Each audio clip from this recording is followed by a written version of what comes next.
Bismillahirrahmanirrahim. Allahumma shalli wa sallim ala sayyidina Maulana Muhammadin wa ala alihi wa sahbihi ajmain. Amma ba'du.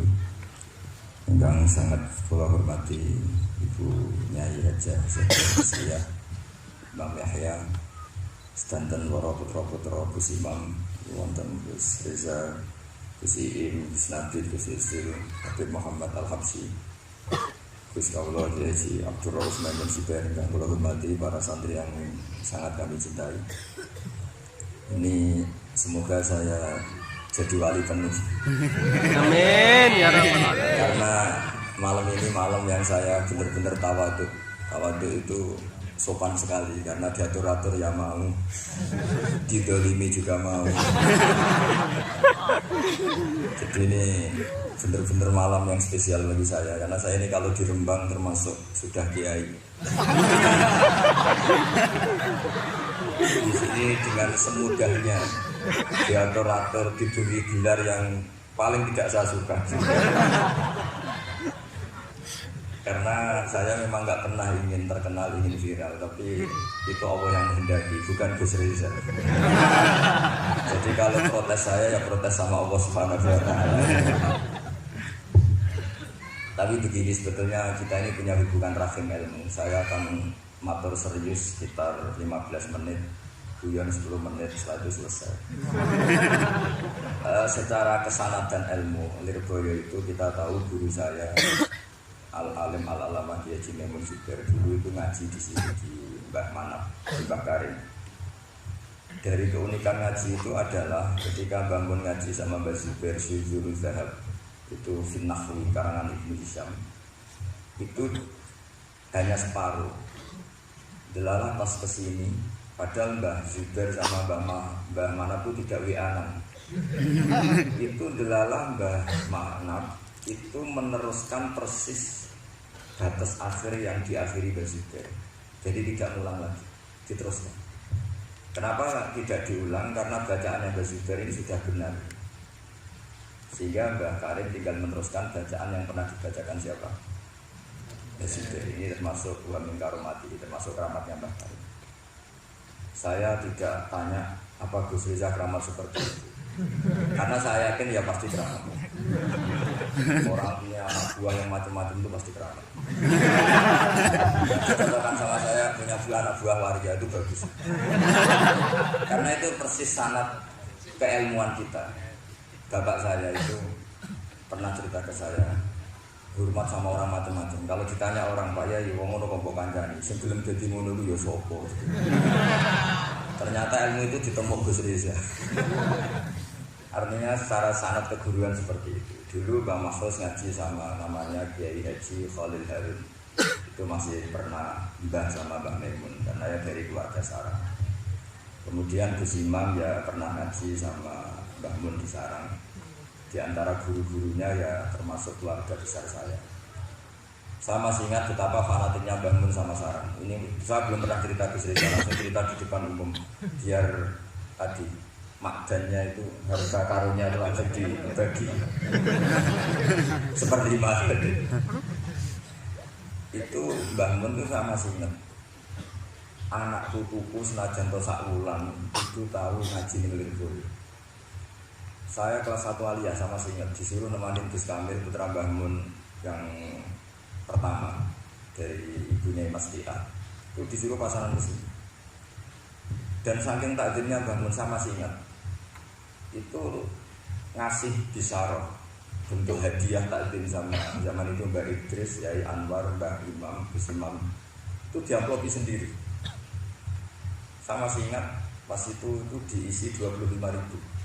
Ketika itu makan 1 bulan baru 13.000. Jadi kalau 25.000 ya kira-kira bisa makan 2 bulan. Itu diamplopin sendiri.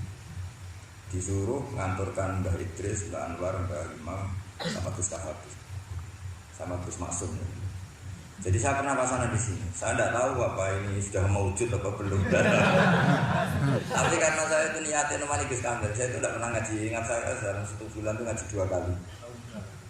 Lupa tahunnya karena wali tidak boleh nginget-nginget.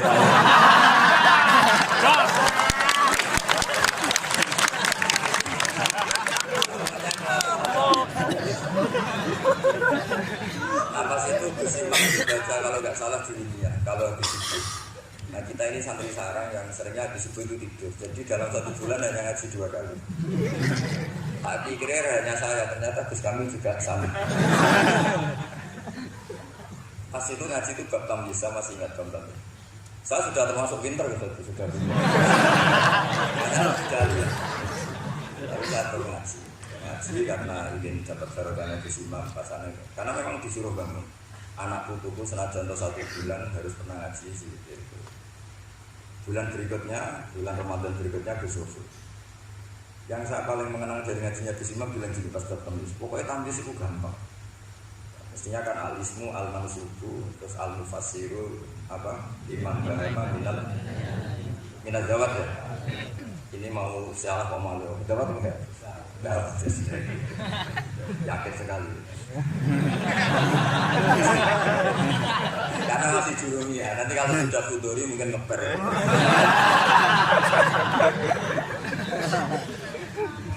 Kemarin cocokkan nasab sama saya, jatuhnya juga saya kalah lagi, disuruh manggil lip. Ya. Saya ini paman sampean Gus.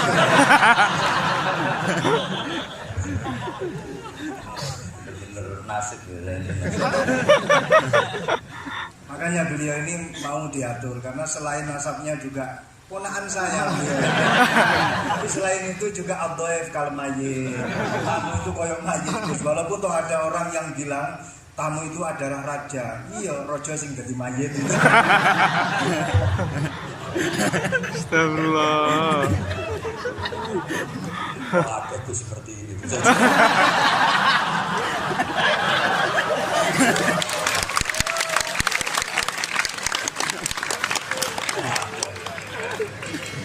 Saya masih ingat Gus Imam itu lucu sekali. Cuma lucunya lebih benar dibanding putranya urusan. Itu kalau baca tamyiz. Tamyiz itu gampang. Beliau nggak pakai takrif atau definisi yang ada di jurumnya. Atau bermuni apa nih ya berarti tamyiz. Itu saya pulang ke kamar. Kamar saya di baratnya dalamnya Gus Tafabi. Kan ada kamar madhep timur.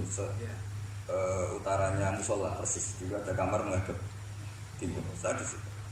Tiap malam tuh nyewa sepeda ontel, kalau nggak salah harganya 125 rupiah lah, 25 terus ke Doho nyetel radio. Jadi kalau malam itu nyetel radio di Doho.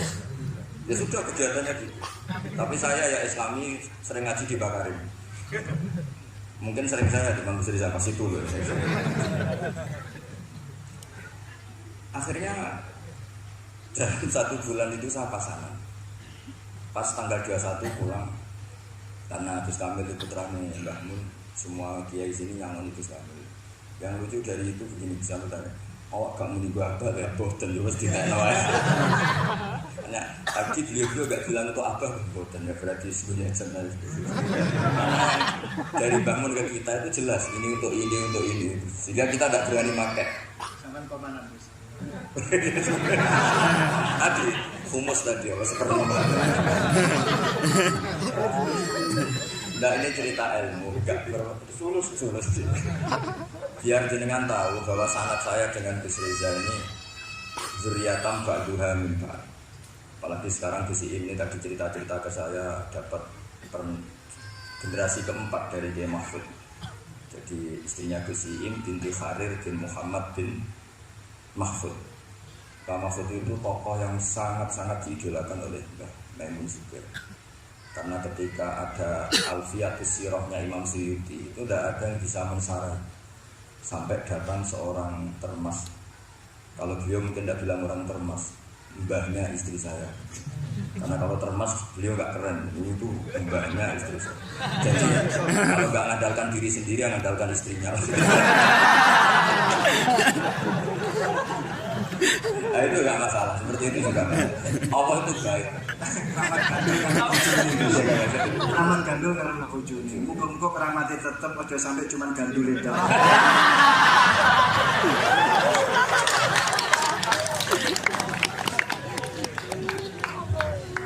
Jadi keramat seperti ini boleh mengandalkan orang lain, istri, teman.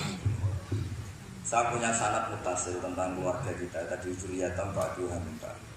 Tadi Gus Reza cerita Gus Imam dulu ya pernah ngaji sama pernah Pak D saya, pernah keluarga saya juga pernah ngaji. Ada di daerah Gus Kamil, tapi itu tadi saya hanya pernah ngaji 2 kali. Bukan karena apa-apa, kebetulan melek hanya 2 kali. Karena kalau di subuh itu tidur, kalau malam nyewa hotel kedua sama Gus Kamil ini.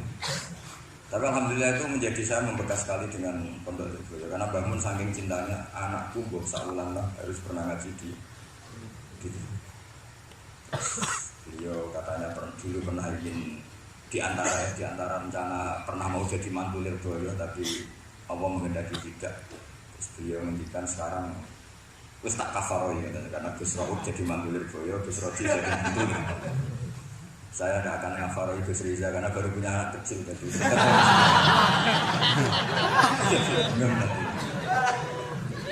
Saya teruskan menyangkut sanad-sanad tadi. Ya maksudnya Mas itu yang nulis Khasyatul Turmusi. Kalau sini bacanya Tarmasi atau Jumum? Turmusi. Ya Turmusi. Ada yang baca apa? Tarmasi. Karena nasibnya nama Ajam itu kasihan. Ada orang itu namanya Tirmizi, yang satu Turmuzi, yang satu Tarmizi. Ada Tarmizi. Ustukhri juga sama. Ustukhri, Istokhri. Apa? Ya itu. Bebas itu Ajam kan bebas. Iya, makanya kaidahnya Ajamiyun fasna bihi masukta. Ya, Sibro Milisi. Kalau sini bacanya apa? Sibro Malisi. Kalau ada dia yang baca Sibro Milisi.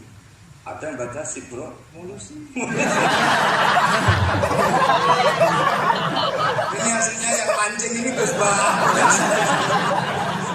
Beliau ini Masya Allah luar biasa dalam pancingan sehingga saya terpancing oleh beliau. Jadi nasibnya kumpul dengan orang yang alim ini ya jadinya ya seperti ini. Ya, saat teruskan ini yang serius. Saya ini karena saya ini sudah ada dapat cucu duriannya Ki Makhrus, tapi saya dapat warisannya. Karena sebagian cerita-cerita keramatnya keluarga Lirboyo yang termasuk santri sering diceritani keramatnya Mbak Maknab itu saya termasuk ya tentunya keramatnya Mbak Makhrus. Masyhur itu Mbak Makhrus. Kadang isu sudah dipasukan. Sebenarnya saya mau minta ijazah sama beliau ijazah. Potongannya kok tidak iso. Saya siap Gus, bukan ijazah, lebih dari ijazah, ijabsah. Yang menjaga indikasi bisa, saya pasti minta ijazah. Dan semenjak itu saya sudah tidak berani jujur karena berarti guru saya. Tapi saya nanti ini istikharah dulu. Bisa atau enggak? Nah kebetulan saya ini adalah turunan ke-8 dari orang yang bernama Soleh bin Asnawi Sepuh. Itu gurunya Mbah Soleh Darat. Mbah Mahfud dulu pernah ngaji Mbah Soleh Darat tafsir Jalalain 2 kali. Dulu Mbah Soleh Darat ngaji sama yang Mbah Soleh bin Asnawi Sepuh. Itu ngajinya juga tafsir Jalalain. Dan beliau cara ngaji itu detail sekali. Ini sekaligus apa ya? Habis amaran tidak sopan. Ini peringatan keras bagi yang pernah jujur ngaji. Beliau kalau ngaji ditulis khadar tu indahu tafsirul Jalalain marratan. Jadi sebagian ditulis kalau di Al-Mustafid 5 alam minal asanid khatam tu indahu tafsirul Jalalain marratan. Ditulis ditamami sempurna. Saya ngaji beliau 2 kali khatam sempurna. Jadi lebih dari 2 kali. Iya, terus juga jeblong-jeblong gitu. Kalau ini enggak moto sama itu untuk ijazah. Dan beliau ketika ngaji Sayyid Abi Bakar Saqaf, beliau istinad fil fikih itu namanya sama Sayyid Abi Bakar Saqaf. Itu beliau ngendikan saya ngaji Bukhari bab ini sampai ini, yang enggak menangi ini, kemudian ini tak tambal sendiri. Ini mbah-mbahnya istrinya siapa ini? Terus ini temannya adik saya satu kelas, tak tanya tadi, lebih beling mana gak tahu Gus. Ya, karena sekarang tawaduk ini lebih beling itu supaya dianggap wali karena tawaduk itu. Jadi kan, makanya saya sering ngomong seenaknya itu karena gitu. Yang tawaduk pun tidak jaminan lebih sopan. Jadi tawaduk untuk diakui baik. Jadi repot. ngeles. Saya. Mbak Mahfud itu ngaji lama sekali sama saya Abi Bakar sampai beliau kecakapan. Saya ini tahafidz bin nikmah. Kalau baca Khasyatul Turmusi itu nggak tahu bedanya dengan I'anatul Talibin. Saking persisnya ibaratnya Mbah Mahfud itu persis seperti malakah yang dipunyai Sayyid Abi Bakar, yaitu Sabila. Nah, Sayyid Abi Bakar Sato itu punya kakak kandung sekaligus gurunya karena bareng sama Ruji, namanya Sayyid Umar Sato. Sayyid Umar Sato itu gurunya Mbah Ahmad bin Suhaib, mbahnya Mbah Mun. Jadi dulu Mbah Ahmad itu ngaji sama Sayyid Umar. Sayyid Umar Sato itu diantara khas pengajarannya adalah hanya mau ngajar kitab yang bisa dihafalkan, al-mudin, sehingga meskipun nadoman atau matan dihafalkan. Makanya terus ada muhafadzah di Indonesia karena sanad dari Sayyid Umar itu santri harus menghafalkan.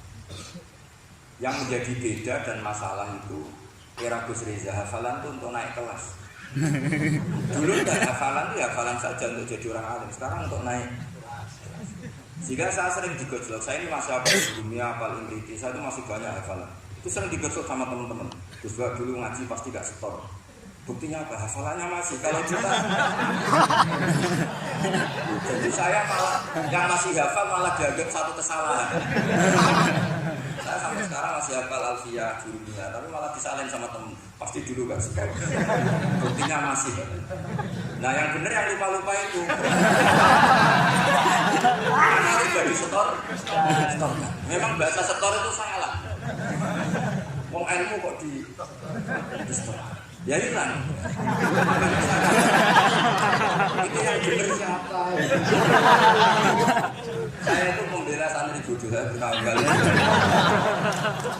Ternyata yang nggak hafal sama yang hafal itu pinter ya. Nggak hafal karena sudah disetorkan. Saya itu punya teman musyawarah mu'in. Saya dulu itu Rois Mu'in. Itu nggak pernah menang sama santri paling dia. Ketika nanya kenapa kamu tidak jawab, sajanya aku iso, cuma tawaduk gak jenengan. Itu sampai sekarang dia jadi kiai. Tiap ada muskilat dia nggak sama saya. Gus ini dijawab. Sajanya aku lagi sakit tapi kepengen tawaduk. Itu saya itu ya mangkel ya. Kalau mangkel dia tawaduk, mau husnudon kayaknya goblok betul.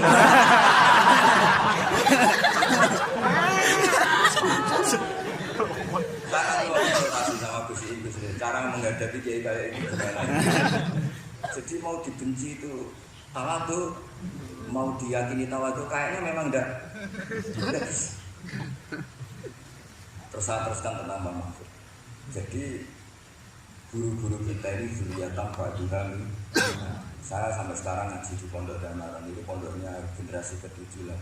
Itu juga babanya keluarga itu kan ya darinya itu dulu itu luar biasa. Zaman itu sudah ngarang kitab. Jadi Mbak Raden Asnawi yang terkenal itu termasuk pendiri NU itu masih cicit dari Kiai Haji Asnawi Sepuh. Kiai Haji Asnawi Sepuh itu punya anak namanya Soleh, yaitu gurunya Mbah Soleh. Dan jadi itu saya Mbak ke-7 lalu ke-8 dari itu. Jadi semua saya Gus Reza, Gus di sini kelihatan Pak Duhamin. Nah ciri zuriyah sing mardiyah itu yang diridani Allah itu adalah karakter ajdatnya, karakter leluhurnya itu terjaga. Makanya Nabi Yusuf mengatakan wattaba'tu millata abai Ibrahim wa Ishaq wa Yaqub. Maka nalana an musyrika billahi min syai'. Saya mengikuti jejak leluhur-leluhur kami. Beliau menyebut mulai Ibrahim, Ishaq, Yaqub. Ciri utama leluhur itu adalah maka nalana an musyrika billahi min syai'. Saya tidak akan melakukan syirik kepada Allah. Makanya ketika saya dulu belum hafal Quran, Bapak hanya ngendikan begini, kowe kudu ngapal Quran, kowe nak hafal kepaten obor. Artinya misalnya mbah kita bisa baca Khasyatul Turmusi, anaknya bisa, cucunya bisa. Ini cicitnya mau udah bisa itu malu karena bapaknya bisa.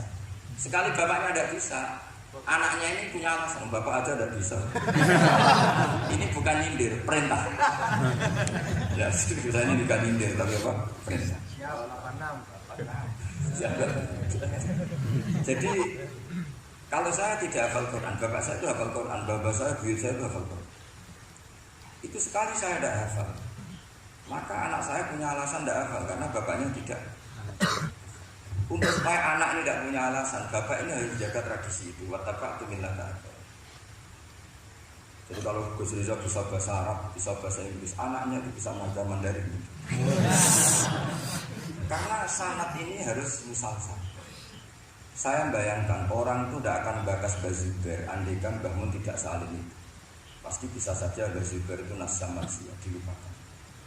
Andaikan Kiai Makhrus, Gus Imam Kiai Makhrus tidak seperti itu, maka orang tidak ada bakas Bakarim. Sampai Bakarim dihormati sedemikian rupa karena zuriyahnya meneruskan tradisi beliau sampai seperti ini, yaitu mengkhidmati para santri. Sekali Gus Riza dagangan, apalagi dagangan sarang gila es. Itu sudah masalah. Makanya alhamdulillah menjadi masalah itu peringatan. Memang itu enggak wilayahnya. Jadi zuriyatan ba'duha min, sekali karakter itu hilang, maka akan hilang seterusnya. Saya punya pengalaman agak rohani, nanti bisa ditasih ke sini. Nanti setelah saya beliau tak beri hak ngendikan karena paman tadi. Beliau boleh mengadili, menghujat apa saja boleh. Setelah itu saya tidak balas. Sebagai latihan jadi wali itu harus wal kadhimin bisa mengendalikan apa? Emosi. Wal afina. Tapi nanti langsung Allah yuhibbul muhsinin. Allah pasti mencintai yang baik. Itu orang-orang dulu. Yang saya paling khawatir dari dunia adalah merubah status bapaknya. Kita tahu misalnya dalam silsilah nasab Yahuda bin Ya'qub bin Ishaq bin Ibrahim. Seorang lagi ya, Yahuda bin Ya'qub bin Ishaq bin Ibrahim. Yahuda itu saudara tuanya Yusuf. Yahuda ini kemudian secara lahir kita tidak tahu sirinya apa. Dia punya aliran, punya paham atau punya milah yang seperti itu, yaitu Yahudi. Ini bisa didiskusikan oleh santri-santri apa Yahudi itu nama paham, apa nama marga, apa nama kerajaan. Karena itu bisa debat panjang dalam ilmu tafsir. Tapi karena ada cucu yang bernama Yahuda, ada orang yang mengidentikan Ibrahim itu Yahudi. Mereka delok potongan putune Yahudi. Sehingga untuk membebaskan Ibrahim dari status Yahudiyah tadi, Allah sendiri yang membebaskan itu. Dengan Allah berfirman, maka Ibrahim Yahudiyah wala. Kalau kita punya mbah alim alama, bapaknya alim alama, kemudian kita ini dagangan, terus itu ngalor itu, orang akan mengira bapak kita seperti itu. Karena teori orang Jawa kacang orang ado songgolan. Jadi yang menstatuskan para leluhur kita adalah kita. Sekali kita ini meleset, tadi kata Gus Reza yang As-Safi tadi ya, As-Safi adalah orang yang keluar dari rel mbah-mbahnya, maka status kembahnya akan hilang. Makanya banyak orang alim alama kemudian di era cucu sudah jadi ziarah karena cucunya mengharamkan ziarah, dan itu banyak sekali. Jangan-jangan mbah-mbahnya bisa baca Ihya, cucu-cucunya tidak bisa, terus bilang orang penting itu ilmu modern, ilmu itu tidak penting. Akhirnya ya sudah, orang lupa lagi karena banyak sudah ada di kholi nggak dikenal. Itu yang paling bahaya dalam status zuriat. Sehingga Nabi Ibrahim itu diselamatkan oleh Allah, yaitu dengan mengutus Nabi Muhammad SAW yang beliau adalah min khalisi sulalati Ibrahim al-Khalil. Sehingga Nabi Muhammad yang meluruskan itu. Gak benar kalau Ibrahim adalah Yahudi, karena Yahudi itu adalah marga atau aliran atau milah, terserah, karena itu ada perdebatan. Setelah Ibrahim jauh, yaitu Yahuda bin Ya'qub bin Ishaq bin Ibrahim. Ketika Rasulullah debat terbuka dengan pakar-pakar Yahudi, orang-orang Yahudi bilang Ibrahim itu Yahudi ya. Terus Allah memberi firman kepada Rasulullah SAW, antum haula'i hajjtum fi ma lakum fi ilm falimatu hajjuna fi ma laysa lakum fi. Ini perdebatan sudah tidak fair, tidak objektif. Saya, kata Nabi Muhammad, berdebat secara ilmiah bahwa Ibrahim tidak mungkin Yahudi, pengikut Yahuda. Tapi kamu berdebat secara sangat tidak ilmiah, karena kamu mengatakan Ibrahim pengikut Yahudi. Yahudi dari Yahuda. Kenapa tidak ilmiah? Itu sama dengan mengatakan Mbah Manapku pengagum Gus Reza. Itu kan salah besar. Kan Ibrahim itu kan Yahuda bin Yakub bin Ibrahim. Itu sama dengan misalnya mengatakan Pak Karno itu pengagum Puan Maharani. Itu kan kacau. Mbah Hasyim pengagum Mbak Yeni. Itu kan kacau. Artinya apa? Ketika Yahuda menamakan diri atau mencatut Ibrahim dikatakan Yahudiyah, pengikut Yahudiyah, itu enggak ilmiah sekali. Karena Ibrahim generasinya jauh sebelum Yahudi. Makanya Quran meringatkan kita ini sudah debat secara ilmiah. Falimatuhajuna. Kenapa kamu justru berdebat yang sangat tidak ilmiah? Terus Quran sampai mengingatkan wa ma unzilatit Taurat wal Injilu illa min ba'di. Padahal Taurat dan Injil diturunkan setelah Ibrahim. Bagaimana mungkin Ibrahim pengikut Taurat? Wong Tauratnya saja datang setelah Ibrahim. Jadi tapi itu tadi. Karena Yahuda itu zuriyahnya Ibrahim, tetap dia ketika menamakan manhaj Ibrahim atau milahnya itu kayak iya. Saya pernah ke makam Nabi Ibrahim itu ngeri betul di Hebron. Di Hebron itu saya pernah ke makamnya Al Khalil Ibrahim. Itu di sinagog. Di sinagog. Jadi kepalanya di masjid, kakinya menyentuh sinagog. Yang Nabi Yusuf malah hampir semuanya di sinagog. Yang parah Yakub semuanya di sinagog. Karena Yakobus lagi. Artinya gini, saya dulu sebagai pengkaji tafsir itu ya iskal itu janggal. Maka anak Ibrahimu Yahudiyah wala Nasraniya. Ibrahim itu tidak Yahudi ya tidak Nasrani. Itu kan satu pujian yang sangat aneh. Itu kan sama dengan mengatakan Baha itu ya orang PKI, ya orang komunis, itu kan aneh. Masa Ibrahim Khalilur Rahman hanya distatuskan ya tidak Yahudi, tidak Nasrani.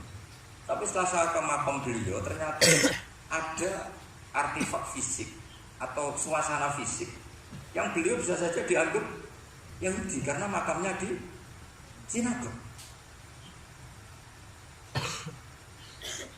Sama, andai kan Mbah Karim tidak punya cucu-cucu kayak Gus Imam, kayak Gus Reza, terus makamnya Nyun Sewu gak ke rumah, makamnya Bazibar misalnya gak ke rumah, orang akan mengatakan itu makam awam sehingga tidak ingin menelan.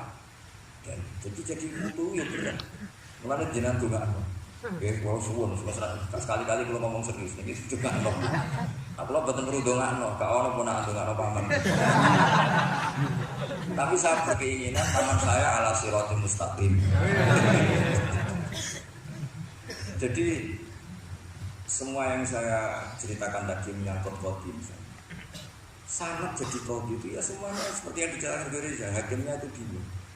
Karena memutuskan ini tanah milik siapa, harta karun itu. Dulu kamu kira Nabi Sulaiman itu serius ya enggak? Beliau itu relax. Tapi kalau punya keputusan itu situ, ada dua perempuan. Ya sebut saja dalam tafsir-tafsir misalnya Sohiro sama Gabiro. Sama punya anak kecil, karena masih keluarga anaknya itu mirip. Kemudian anak yang satu itu dimakan serigala. Hilang. Dimakan serigala, terus lapor ke Nabi Daud. Karena yang meyakinkan itu yang satu diputuskan ini milik kamu, misalnya milik yang adiknya. Ketika keluar dari situ, ketemu Nabi Sulaiman. Kalau saya hakimnya, maka keputusannya tidak seperti itu. Nabi Daud, Nabi Sulaiman waktu itu umurnya 13 tahun. Akhirnya dipanggil sama Nabi Daud. Ya sudah, putuskan kamu. Nabi Sulaiman ngambil pedang atau pisau. Ya sudah, tak bagi dua. Nanti separuh nangkep. Jadi Nabi Sulaiman ya suka humor. Masa anak mau dibagi dua nanti separuh. Terus yang histeris nangis itu yang besar, yang mbaknya.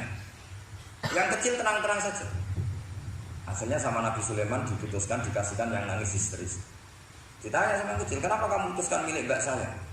Orang wong anak apa dipotong kok tenang-tenang wae. Jadi kelihatannya rileks, tapi dari basis ilmu yang luar biasa. Kalau kamu betul merasa sebagai itu anak kamu, pasti kamu histeris. Akhirnya dikasihkan yang besar. Jadi tidak semua nabi itu kalau memutuskan serius, Nabi Sulaiman itu ya. Ya tapi tentu tidak kayak Gus Rizal, lebih benar. Suatu saat ada lagi perempuan cantik itu diperkosa 4 tokoh. Jangan teruskan tokoh agama, habis sensitif. Memang tokoh ya, orang terpandang. setelah hamil, si 4 orang tersangka ini bilang bahwa yang menghamil itu anjing. Karena zaman itu zaman yang mungkin diktatorial ya sudah diam gitu ya. Singkat cerita dilaporkan ke Nabi Dawud bahwa ada peristiwa gini-gini terduga adalah anjing. Nabi Dawud ya tenang saja, enggak ngerespon. Karena biasa wali kan tukang husnuzon. Nabi Dawud itu gayanya Nabi, gaya ala wali, jadi gampang husnuzon. Kalau Nabi Sulaiman enggak. Jadi sistem reskrim itu harus matur nuwun sama Nabi Sulaiman. Orang 4 ini dipanggil. Manggilnya satu-satu. Kamu tahu kalau itu yang merkosa anjing? Ya, tahu. Anjingnya warnanya apa? Hitam. Sudah kamu keluar. Keluar tidak dipertemukan sama yang 3. Yang 1 dipanggil lagi. Yang merkosa apa? Anjing. Warnanya apa? Merah. Dipisah lagi. Sampai akhirnya 4 orang itu jawabnya warnanya gitu. Mungkin ada biasa mungkin ada yang bilang pink tapi nggak ada yang pink. Akhirnya setelah semua dipertemukan bareng-bareng. Kamu tadi bilang apa? Hitam. Kamu tadi bilang apa? Merah. Kamu tadi bilang apa? Berarti padahal kamu semua bersaksi bersama bahwa orang itu peranita tadi diperkosaan. Tapi ternyata warnanya anjing beda.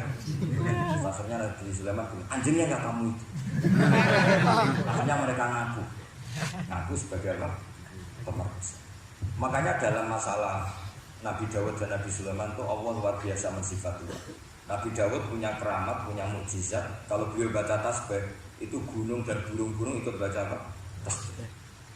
Semuanya ikut baca tasbih. Yusabbihna bil asyi wal isyraq wa tayra mahsyurah kullu lahu awwab. Tapi orang itu kalau suka wiridan biasanya intelijensinya itu agak gimana? Enggak usah diterangkan nanti sensitif. Akhirnya Allah ngakui fafahamna Sulaiman wa kullan ataina hukman. Jadi kalau masalah ilmu detail itu fafahamna Sulaiman. Kecerdasan untuk bikin keputusan itu masih cerdas Nabi. Tapi kalau wiridannya itu bagus Nabi. Jadi makanya orang ini nggak sempurna, ada yang suka wiridan, ada. Makanya saat tadi itu kaget Gus Iin bilang ketua pondoknya di Istiqoroh Gus Reza itu tenane itu saking adabnya muji masnya apa gimana saya itu sampai sekarang nggak paham. Tapi yang jelas yang diangkat tadi jangan GR kalau itu hasil Istiqoroh. Karena saya tidak bisa yakin ya tidak bisa memaksa husnuzon. Nanti kalau di ruang dalam mau tanya Istiqoroh betul apa enggak. Tapi yang jelas tadi, nah kita ini alhamdulillah guru-guru kita itu wiridannya jalan dan alhamdulillah santri-santri kalau dia wiridan ya juga separuh itu bagus. Saya bukan mengajarkan tapi itu bagus. Kata dijadikan sama Gusin, pantangannya ahlul ilmi adalah tidak boleh melakukan ijabah malam yajib, mewajibkan sesuatu yang tidak wajib. Saya itu mondok sarang itu lama sekali. Itu Mbah Mun yang imam itu yang bubar di separuh lebih. Bangun ya senyum-senyum saja. Ketika ada kiai tanya, Mbah kok boten jenengan wajib no wiridan? Ora oleh ijabah malam yajib, mewajibkan sesuatu yang tidak wajib. Ya, santri-santri tahu kalau itu tidak wajib. Alhamdulillah. Oh iya, pimpinannya aja. Jadi konstitusinya ambil ilmu itu beda. Tahrimu malam yahrum itu ya kriminal, ijabu malamnya juga kriminal. Bahkan di Habib Abdul bin Husain bin Thohir itu dikategorikan dosa besar.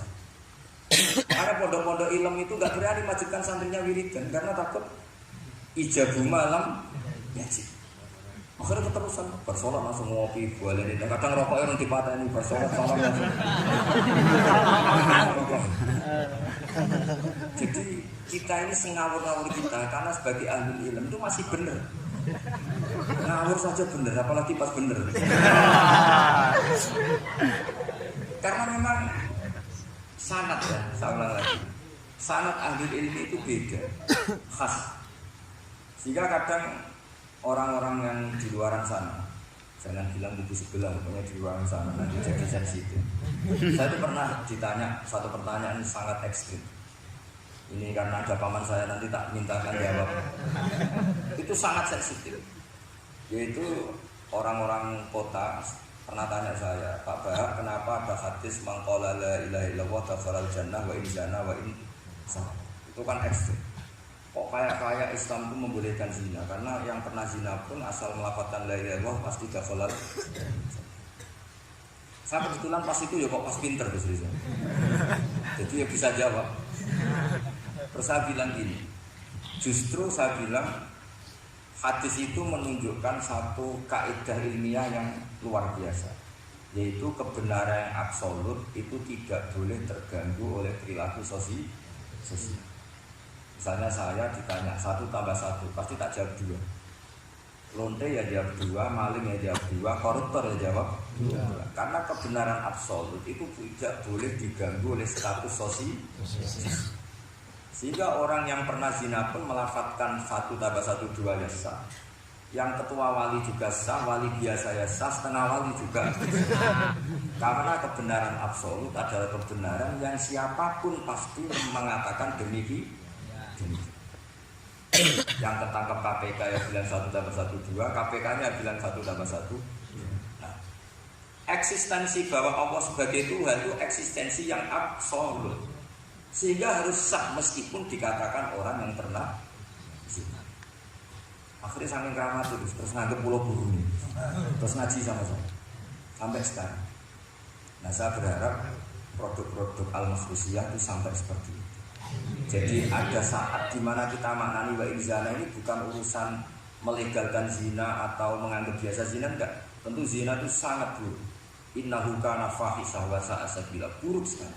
Tapi ada konteks di mana absolutisme kebenaran itu tidak bersyarat apapun. Sehingga orang yang kafir puluhan tahun, mungkin ratusan tahun, ketika melafadzkan la ilaha illallah berarti sudah sah menjadi muslim. Karena kalimat ini adalah kalimat yang orang kafir dengan kalimat itu menjadi muslim. Sebab itu kita pasti menolak faham takfiri, faham yang mudah mengkafirkan orang lain. Karena logikanya gampang. Wong kalimat ini yang kafir saja menjadi muslim, lagi sing tukang wiridan la ilaha illallah malah dianggap kafir. Aku tahu mikir, tahu orang kan kira-kira. Sekali-kali saya serius dan pamane bangga ponaknya alim.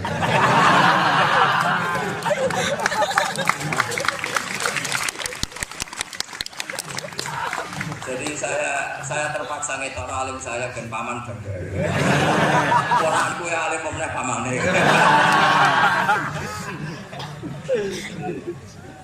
Jadi ini rileks ya. Jadi saya mohon sekali pemahaman hadis itu harus komprehensif, harus utuh. Sehingga zaman itu bukan sekedar kita. Abu Dzar itu sahabat yang khusyuk, itu ya protes. Yang benar ya Rasulullah, masa wa in zana wa in saraq. Diulang lagi. Yang benar ya Rasulullah, sampai Nabi mengatakan 3 kali. Lama-lama Nabi sampai agak keras nadanya. Ngendikan ala rohmi anfi Abi Dzar. Oh dasar wong gumpung kandhani ra ngaten. Karena Abu Dzar itu orang khusyuk, beliau tidak siap kalau orang yang pernah salah seperti itu kemudian tetap dakhalal atau sah melafadzkan la ilaha. Tapi dengan penjelasan ilmiah yang saya utarakan tadi, itu memang ini bukan masalah pelegalan zina atau nganggap zina biasa enggak, tapi masalah absolutisme kebenaran itu akan diakui oleh siapapun dan pihak manapun dan akan sah dari siapapun. Sehingga orang yang kafar tula umri, dia kafir tula umri, 80 tahun dia kafir. Kemudian pas mau mati melafadzkan la ilaha illallah Muhammadur Rasulullah, tetap sebagai berstatus mukmin. Qul lil ladzina kafaru iyantahu yufar lahum ma qad salaf. Katakan kepada orang kafir, sekali dia menghentikan kekafirannya dengan talaffuz di kalimat syahadah, maka otomatis menjadi muslim. Nah, soal nanti masuk surga ya bisa kapan-kapan. Allah tidak bilang harus sekarang kan? Ya nunggu kita dulu kira-kira nak bejo gitu. Tapi saya berkali-kali ngaji sudah orang Islam itu yang senang. Kita ini sudah dikasih kunci surga, miftahul jannah la ilaha illallah. Kamu harusnya nggak bisa masuk neraka. Enggak pegang kuncinya kok kamu mau masuk. Tapi ada teman saya bilang neraka ora ono pintune Gus langsung. Langsung jengker. Nah kalau kamu pikiran gitu semoga ke situ Aduh. Jadi makanya kamu yang pede saja. umumnya orang itu kunci itu rahasia ini sudah dikasih tahu sama Kanjeng Nabi yaitu Miftahul Jannah. La ilaha illallah. Ya kuncinya. Alamatnya juga sudah jelas. Alamatnya itu ya sakho. Karena kalau as-sakhiyu qaribun minallah qaribun minal jannah. Kalau sampean kepengin tahu alamat neraka ya bakhil tadi. Itu qaribun minallah. Jadi kalau kamu tanya alamat neraka di mana Gus? Kalau kamu medit pikir ya itu dekat-dekat situ. Nah, saya nggak dekat-dekat situ, makanya saya nggak tahu neraka di mana. Jadi saya mohon sekali dibalik saya sering bilang sama istri saya kita ini membawa sanad yang berat karena di sini ada zuriatnya Kiai Mahfuz, ada zuriatnya leluhur saya. Harus zuriatan ba'duhamim. Jangan sampai buyut-buyut kita yang sudah meninggal statusnya rubah karena ulah para cucu kayak yang dialami tadi Yahuda bin Yakub bin Ishak bin. Ya kita tidak pernah tahu itu apakah agama apa marga itu masih jadi perdebatan. Karena kalau kamu kritik sebagai agama juga nanti repot karena ada ayat innal ladzina amanu wal ladzina hadu wan nasara was-sabi. Terus man amana billahi wal yawmil akhir. Artinya ada ayat di mana orang-orang iman dan orang-orang yang hadu. Kalau hadu ini kamu anggap satu faham agama nanti repot. Masa Yahudi kok disejajarkan innal ladzina amanu wal ladzina hadu. Makanya ini jadi perdebatan para ahli tafsir. Makanya ada ahli tafsir maknanya innal ladzina amanu wal ladzina hadu lan wong sing tau Yahudi. Ini balaghah ditibari makanan. Pakai status dulu. Mau tidak mau secara bahasa memang seperti itu.